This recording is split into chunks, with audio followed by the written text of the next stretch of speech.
नमस्कार दोस्तों, पूजा वार्ष्णेय हिंदी कहानियों में आपका स्वागत है। आज की कहानी का शीर्षक है प्रभु की महिमा। दोस्तों, आज की कहानी एक भक्त की अपने भगवान पर विश्वास पर आधारित है। तो चलिए कहानी शुरू करते हैं। किसी नगर में एक सेठ जी रहते थे।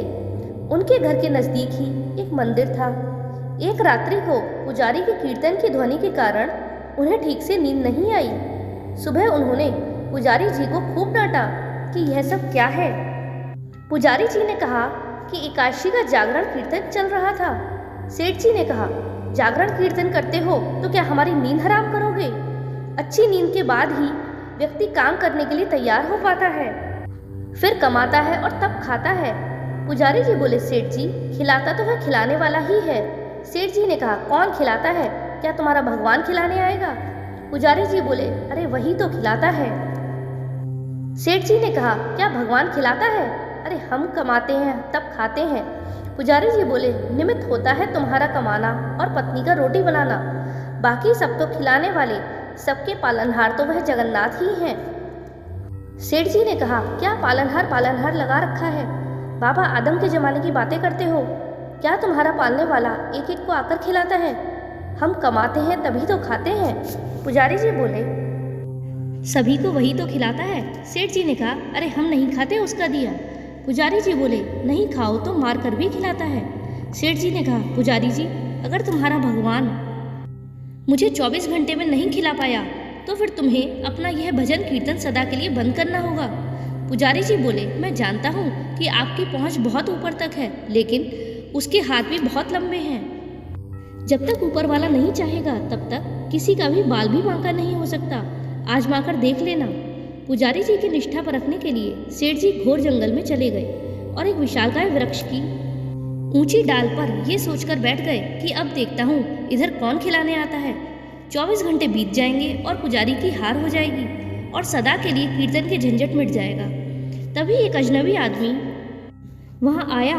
उसने उसी वृक्ष के नीचे आराम किया, फिर अपना सामान उठाकर चल दिया, लेकिन अपना एक थैला वहीं भूल गया या छोड़ गया, ये तो भगवान ही जाने।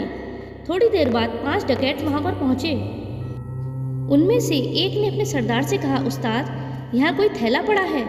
क्या है, जरा देखो। सरदार ने बोला। खोलकर देखा तो उसमें गर्मा गर्म भोजन से भरा टिफिन था। उस्ताद, भूख लगी है, लगता है ये भोजन भगवान ने हमारे लिए ही भेजा है।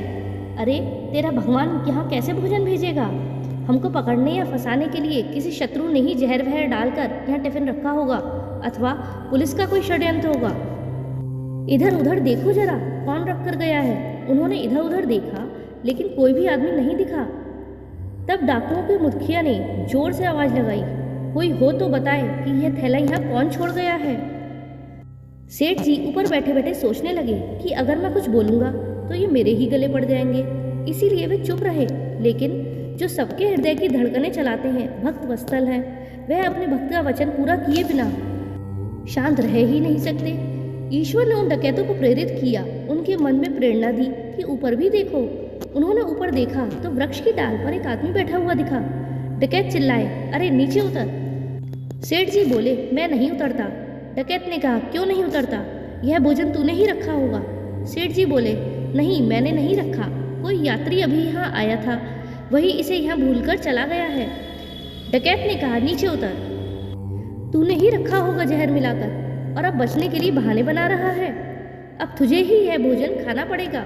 सेठ जी बोले, मैं नीचे नहीं आऊँगा और खाना तो मैं बिल्कुल भी नहीं खाऊंगा। डकैत ने कहा, इसका मतलब पक्का तूने ही खाने में जहर मिलाया है। अब नीचे उतर और ये तो तुझे खाना ही होगा। सेठ जी बोले, मैं नहीं खाऊंगा और नीचे भी नहीं उतरूंगा। अरे कैसे नहीं उतरेगा?